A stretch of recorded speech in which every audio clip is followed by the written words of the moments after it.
The events in tonight's episode are real, drawn from history, folklore, and whispered accounts. The Academy's connection to these events exists only in legend, as intended. Before you enter these halls, heed warning. Tonight's chilling tales are not for the faint of heart. All who enter must be prepared to explore stories of darkness, mystery, the macabre, and all of the darkest parts of humanity. If tales of true crime, the paranormal, or other creatures that go bump in the night unsettle you, turn back now. This is not the place for you. Also, by entering, you are now and forevermore an inductee of Dark Academy, bound by all rights and rituals. For those of you brave souls who stayed, welcome to Dark Academy. I'm Kristen, and I'll be your guide. Tonight, we're heading to an area still on the grounds, but just past a short path in the woods. Grab one of these blankets. It's a little chilly out there. Follow me to the clearing. Okay, here we are. As you'll see, there's some logs. Please take a seat. Feel free to grab a stick and a marshmallow to roast while I tell you the tale. I also had some hot chocolate brought out here. Don't ask me how, but I promise it'll be the perfect temperature. Okay, let's get started. This is our first time at the clearing. We will probably use this place to discuss holidays specifically, but we may use it for other things. We'll see. I love sitting by the fire to tell stories. Do you? Tonight, we're going to talk about Halloween and where it came from, and how we got to the fun holiday we know and love. Here is what I know Halloween to be. For many of us, this is like Christmas. We wait all year just to put out spooky stuff, wear spooky stuff, have all of our pumpkins and pumpkin spice, witches, bats, vampires, all of it. It cannot get better than this time of year. There's costumes, even pets have costumes. There's decorations that are starting to rival Christmas. Around this time, almost everything turns into some sort of a haunted house, event, or attraction. People set up haunted houses in their driveway even. There's carnivals, the fair is usually this time of year, Halloween horror nights, and all kind of other scare places lately that I've been seeing all over TikTok. So it's just a lot of fun. I don't see it as much anymore, but the churches even have some sort of a haunted house, but they call it Tribulation House. It's basically what they believe is going to happen in end times, and it scares the crap out of you, and you basically want to get saved in the end. I don't know how I feel about scare tactics, but it's fine. It is what it is. I used to enjoy them. There's also Halloween parties, corn mazes, festivals at the corn mazes. People tell ghost stories around this time. Some have seances. Stay away from Ouija boards. And the most obvious recognizable one is trick-or-treating, which some are complaining isn't really happening anymore, but it is in my neighborhood, so I don't know where you are.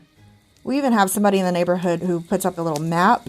You all put your address in it and you tell what you're offering. Like, do you have just candy? Are you having non-candy treats, pet treats, adult treats?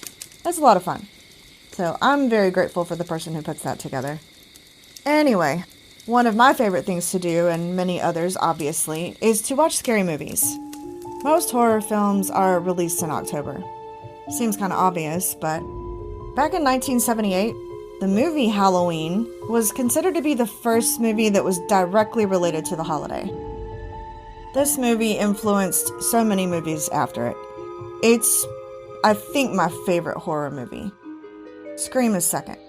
I love how slow he moves, and even in the movies after that, it just seems like the man or monster or whatever he is cannot die. I do like the storyline of Scream better, but I mean, it was made later. And it's meant to be more of a comedy with the horror. I have a couple of other movies that I feel like I have to watch this time of year. So Hocus Pocus is just a classic. Another one I personally love, Hubie Halloween. I know that's controversial. I don't care. And I have to watch it every single year now. And now we've added The Curse of Bridge Hollow. Love this movie. It's so cute. I love how it adds in a story that I'm going to tell you about later. And it's just good Halloween fun. I know a lot of people love Halloween Town. I think it was after I cared about kids movies at the time. and then not late enough for me to have watched it with my own kids. I've tried to watch it, I just can't get into it. If you love it, that's great. I also watch a variety of horror films throughout the season. New and old, but I prefer nostalgic ones. This year, I'm watching all of the Screams, at least the first 4.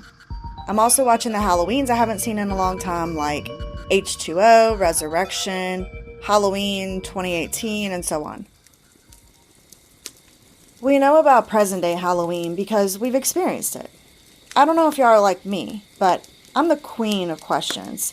Why? Why do we celebrate Halloween? How did we get here? Where and when did it start? Who started it? What did they used to do?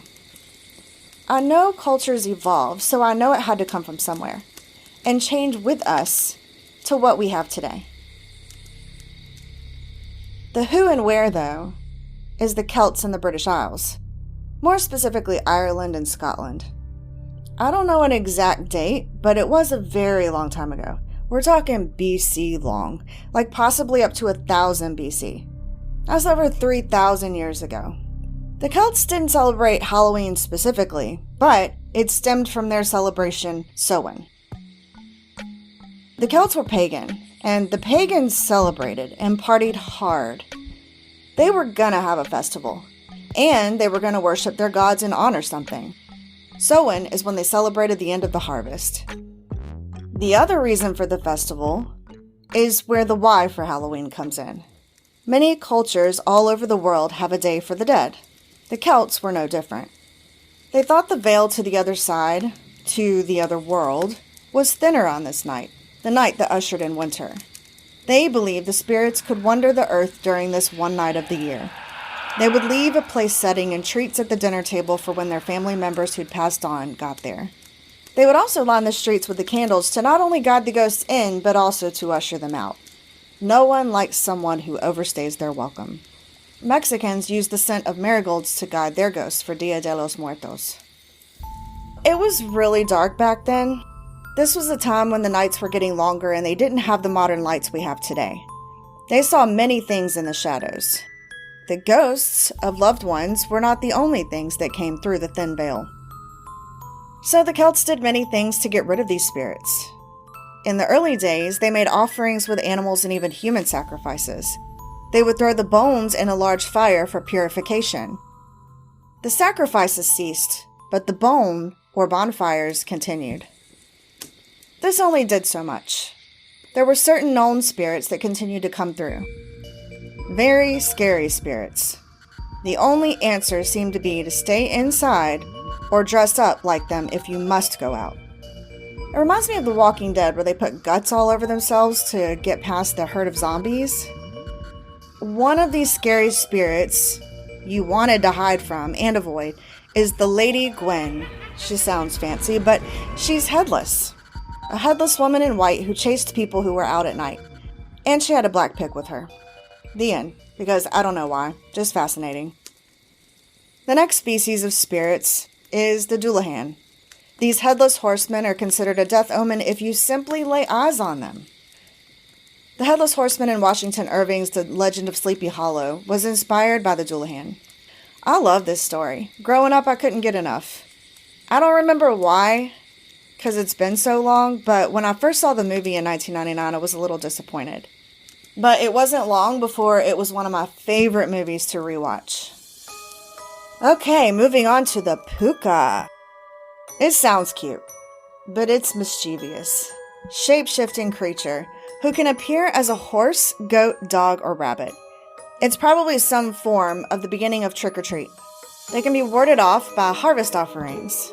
But if no treat, then a trick. But sometimes they offer advice, so I guess they talk. Other creatures who could be warded off by food were the fairy hosts. I did read the puka of some kind of fairy too, though, so. The consequences to not appeasing these hunters is far darker than the pukas, though. They would haunt or kidnap you if you didn't leave a treat. Very fae-like. So let's review. Bonfires, food for family, candles to light the way to and from, costumes to hide from the spirits, treats outside to avoid mischief of all kinds. Sounds a lot like the basics of Halloween today. But it's not that simple. A few more cultures and history to add to the mix. The Romans attempted to conquer Britain in 55 and 54 BC, but they weren't successful until 43 AD. The Celts were never fully conquered though, so they continued until they were Christianized in the 5th century. Even then, they remained Celtic Christians, slightly different from the Roman Catholics. They kept a lot of traditions from the pagan religion without keeping the gods. One of the traditions that blended quite well was Samhain. It coincided with the Catholic holidays known collectively as All Hallows Tide. All Saints' Day and All Souls' Day honor the saints and the dead. Rome wasn't always Christian either. They too were pagan, with pockets of cults devoted to specific gods sprinkled all over what is now Italy. One of those is Pomona, from Roman mythology. She was the goddess of fruit, trees, gardens, orchards. She was celebrated around the time of the harvest. The part about spirits and the dead originated in a different Roman holiday though, Feralia. This was a celebration for the deceased. Once Rome became Christianized and it became the national religion, instead of taking away these festivals, they changed them to be in celebration of God, Jesus, and saints. Now, we all know how our ancestors got here to the New World, at least somewhat. So we know they brought their traditions with them, and their hate. Everyone knows the Puritans, yes, the ones who had the witch trials. They did make things very difficult if you disagree with them, or worse, if they disagree with you.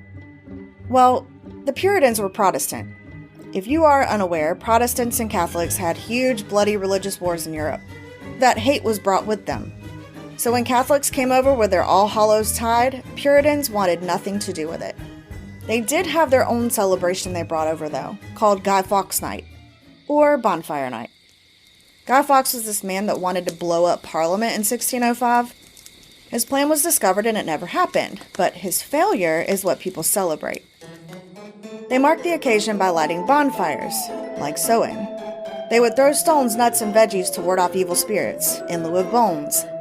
They would write these effigies to Guy Fawkes and then would go door to door and be like, "A penny for the guy." So it was basically the same thing, they just attached a backstory to it. It wasn't just New England that didn't want Catholic influence. New Jersey and Virginia also. But not Maryland. Maryland welcomed them, allowing All Hallows Eve to flourish. Others would eventually follow suit. In the 1700s, early celebrations were called play parties.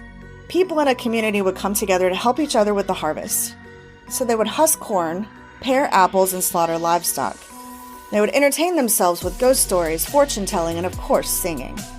Almost every colony had some sort of a harvest celebration, but still not Halloween exactly.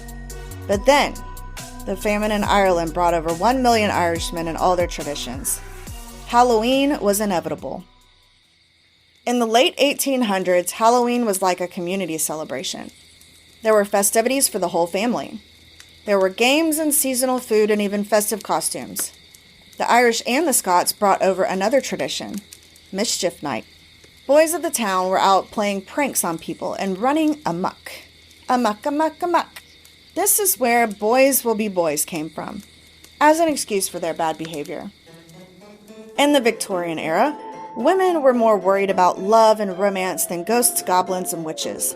So when these boys were out causing problems, the young ladies were indoors trying to figure out which one of these lovely young men they were going to marry. They had some fun ways to try to find out. The first thing you could do is drink a sugary drink on Halloween night that's mixed with hazelnut, walnuts, and nutmeg. I don't have the recipe, so I'm sorry. You will dream of your future husband that night. Another is you take apple peels and you throw them over your shoulder. You hope they land in your husband's initials. The next one, you're going to peer into an egg yolk floating in a bowl of water. I guess you'll see his face. I'm not 100% sure how this one works, but I saw it on there, so I thought I'd share. The one that I'm definitely not doing and would never do is stand in front of a mirror in a dark room, holding a candle. You look over your shoulder to see if you can see your husband's face. Nope, nope, nope.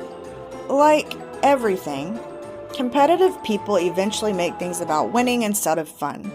So women started trying to be first. hunting for chestnuts to be the first to marry, the first to bob an apple who will be the first down the aisle. Kind of like the catcher of the bouquet at a wedding will be the first to marry. I'm sure that came from Victorian era as well. So if you're looking for a mate, or you just want to add something interesting to your Halloween party, you too can try these Victorian rituals. By the 20th century, superstitions and religion were removed from Halloween. Parades and festivals closer to what we know today were added in the 20s and 30s. But unfortunately, what used to be innocent mischief turned to criminal vandalism. Boys would put wagons and livestock on roofs, and then knock over outhouses. I mean, nobody wants to be pushed over while they're pooping. Come on. Also, these poor animals, what if they fell off the roof? Some places have what they called gate night, which simply is because the kids like to open the gates and let out the livestock. It only got worse though when vehicles became prevalent. Tires were deflated, manhole covers were removed, and signs were changed. One of the most extreme I've heard was the man who fell from a tripwire and shot his prankster. Another crazy story is this woman who was actually scared to death. She opened the door to a stranger who had a jack-o'-lantern and threw it at her face. She went into cardiac arrest and died. The towns decided all these pranks were too much of a problem and they'd had enough. Many considered canceling Halloween altogether, but they figured it wouldn't solve the problem. They decided instead to give the kids something to do. They had parties, carnivals, and costume parades. During the Great Depression, when there wasn't a lot of money, everyone pulled together. Each house provided what they could.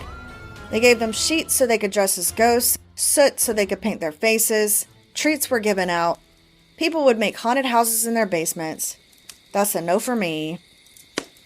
It wasn't until the 1950s when it became a children's holiday, but Mischief Night was still there. You can see this on Hocus Pocus, where the bullies are stealing candy from kids and they're breaking pumpkins and they're TPing houses. But so it wouldn't be a problem, they agreed to do it on October 30th instead of the 31st, so that way the kids could actually enjoy Halloween. Detroit, in the 70s and 80s, kids would set fires to trash cans and dumpsters in abandoned buildings. In 1984, for 3 nights, 800 fires were set to the city. It was so bad that the sky was orange, giving it the name the Devil's Night. You can see this on The Crow, which is set that night.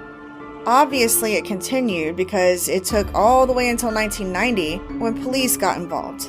And they had like 30,000 volunteers to help patrol. So, they took it back. And they decided to call it Angel's Night. So sweet. It did seem to help though. The fires were decreased by 1995. Modern times are not exempt from pranks and mischief. Do you remember checking candy? When I was a kid, parents would dump out the contents of our buckets all over the floor or all over the table. They were trying to make sure that nobody was trying to poison us, or that there weren't needles in the candy. I did do it for my kids for a while, but I got lazy. Like, I ain't doing all that. I just tell them to check it themselves and hope. Fingers crossed, y'all. So, is tampering just an urban legend? Well, let's look at some cases. In 1959, a dentist in California laced 450 pieces of candy with laxatives. 30 kids were sick. No one died, but still, it did make them really sick.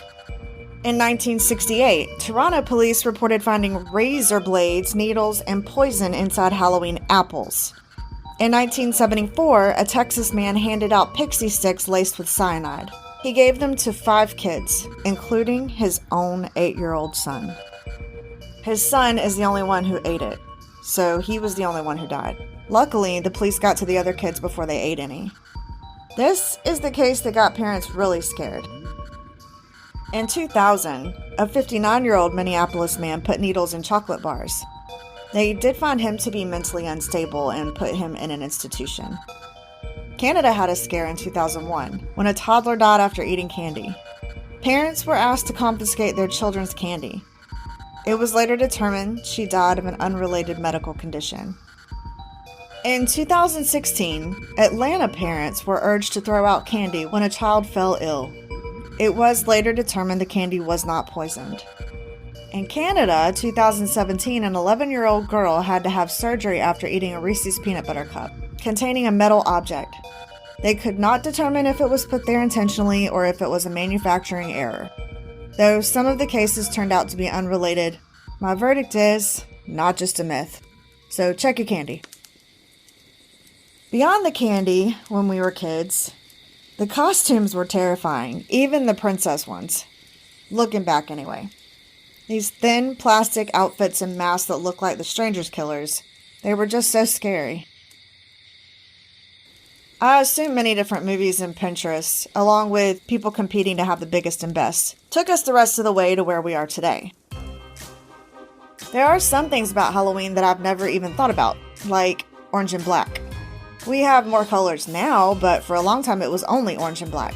I even remember some people resisting adding the purple and green. Change is hard. Turns out it comes from the Celts. Orange represents autumn and black represents death. It's that simple.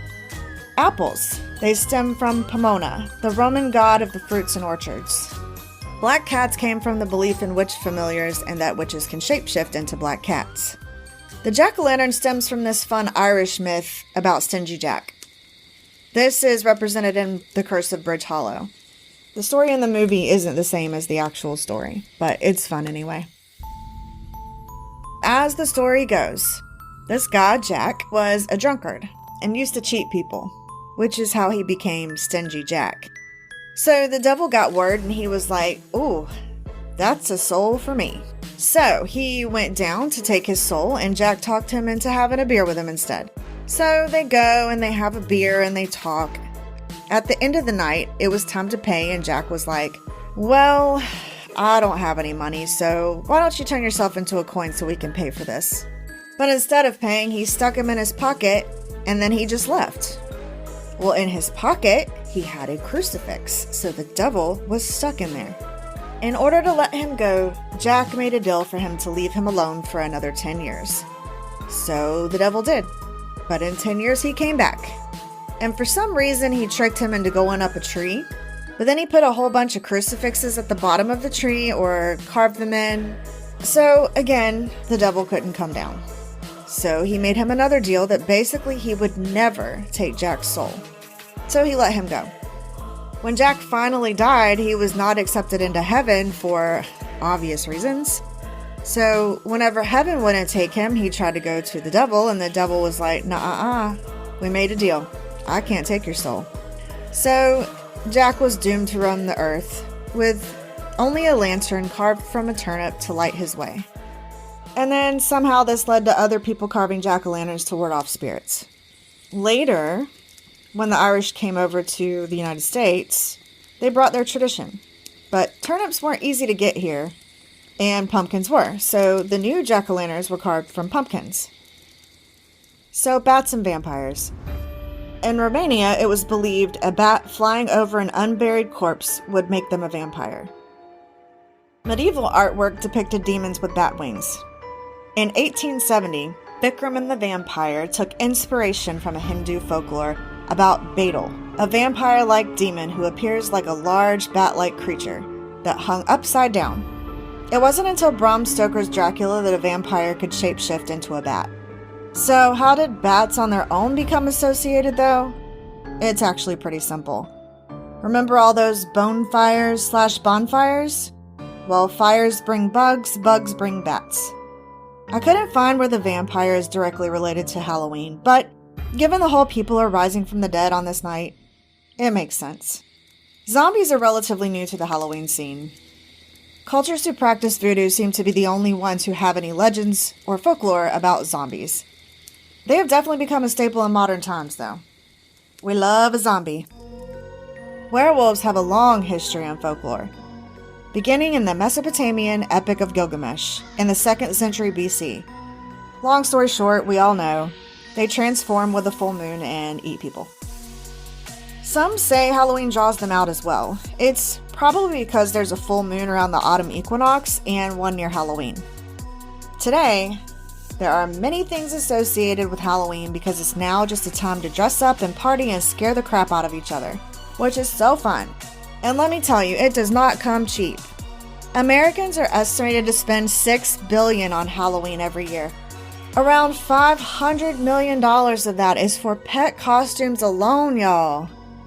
The only other holiday that we spend more on is Christmas, and that's around $900 billion. There are a lot of fun traditions all over the States. I mean, it is a big country, but I found a couple of them I thought were pretty interesting. Some asylums turn into Halloween attractions.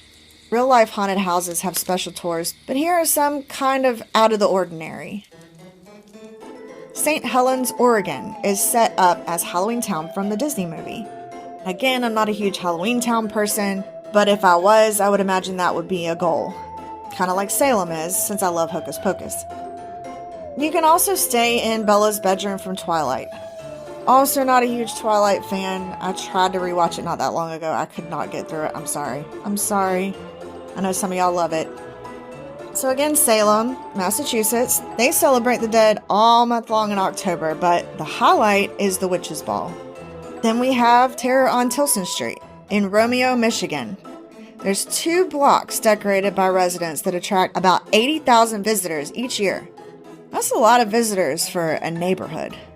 I think I would go a little crazy if that many people were coming to see my decorations.